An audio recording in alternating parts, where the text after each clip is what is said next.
Hi, Journey. I think most of us know how our passage for today ends, but it struck me that if you don't know how the story ends, if you don't know what only God does, there's much that seems perplexing about Jesus' response to the news that his beloved friend Lazarus is sick and dying. Jesus, who had healed so many, he doesn't go to his dying friend, but instead delays. This response reminds me that Jesus always listens to our prayers and to our cries for help, but he may not respond in the way that we would desire or in our preferred timing. In our world of immediacy, it's tempting to try to rush God and to think that a delay means a lack of care. But God is so purposeful in the waiting, he will use them for his glory. James Montgomery Boyce, a pastor and theologian, says, "The comfort in our prayers is not in the fact that Jesus always answers them as we wish, for he does not. It is that he, who made us and controls all circumstances, knows best and is well able to direct even sickness and death to his glory." But even knowing this, we can find ourselves disappointed. And this is where Martha's at when she greets Jesus with these words found in John 11, verse 21. "Lord," Martha said to Jesus, "if you had been here, my brother would not have died."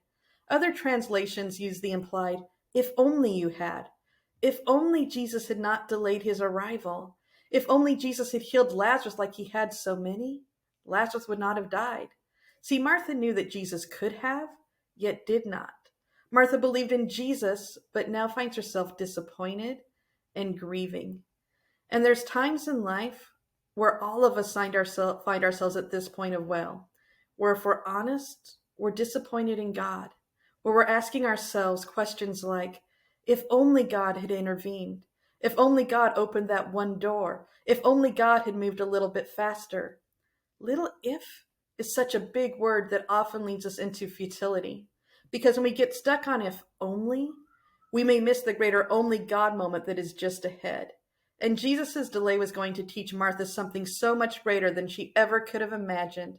Found in verse 25, Jesus said to her, "I am the resurrection and the life. The one who believes in me will live even though they die.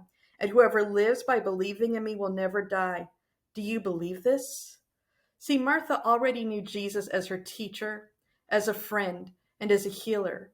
But beyond her if only was something so much more important. She came to know Jesus as the resurrection and the life.